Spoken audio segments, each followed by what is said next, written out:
Electronic media (EMCA) द्वारा जिलाधिकारी को दिया गया ज्ञापन।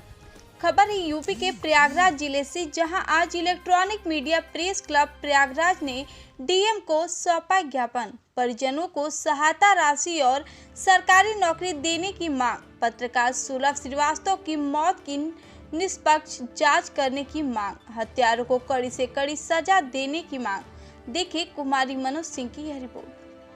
आज आप हम लोग इसलिए आए और क्या? इलेक्ट्रॉनिक मीडिया क्लब प्रयागराज के सदस्यों ने उत्तर प्रदेश में पत्रकारों की सुरक्षा की मांग की है। मुख्यमंत्री को भेजे ज्ञापन में हम लोगों ने यह अपेक्षा की है कि पत्रकारों को निष्पक्ष रूप से काम करने दिया जाए बिना दबाव के।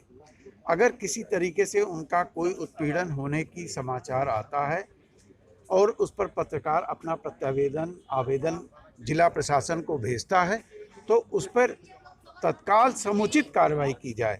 अगर उसको पेंडिंग कर दिया जाएगा तो पत्रकार को न्याय नहीं मिल पाएगा।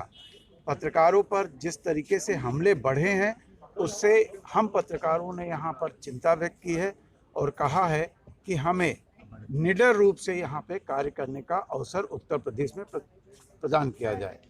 साथ ही प्रतापगढ़ में जिस तरीके पत्रकार की मौत हुई है और तरह तरह की बातें आ रही हैं, उसमें यह अपेक्षा है कि उत्तर प्रदेश सरकार निष्पक्ष जांच कर जो सही तथ्य होगा उसे उजागर करेगी।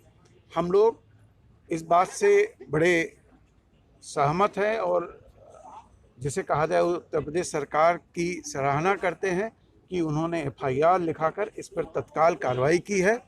बेहतर होता कि CBI या किसी एक निष्पक्ष व्यवस्था से, चाहे न्यायिक व्यवस्था हो चाहे CBI के जरिए इसका अन्वेषण किया जाए जिससे सही तथ्य सबके सामने आ सके।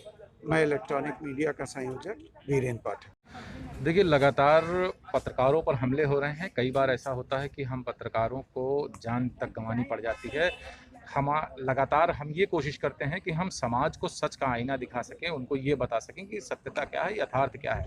अगर उसके लिए हमारे ऊपर हमले होते हैं, हमको अपनी जान गंवानी पड़ती है, तो ये बेहद दुखद है एक पत्रकार के लिए। हमें चौथा स्तंभ इसलिए कहा जाता है क्योंकि हम समाज और तमाम उनकी जो ज़रूरतें होते हैं उनसे उनको एक करते हैं।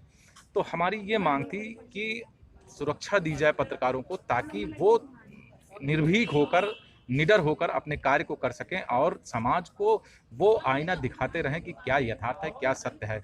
और साथ ही जो हमारे एक साथी पत्रकार की मौत हुई है उसमें निष्पक्ष तौर पर जांच हो, जो सत्यता हो वो बाहर आए और उनके परिवार को सरकार जो है वो मुआवजा देकर आर्थिक मदद करे, अगर संभव हो तो एक नौकरी भी दें ताकि वो अपने परिवार को, छोटे छोटे बच्चे हैं उनका भरण पोषण कर सकें।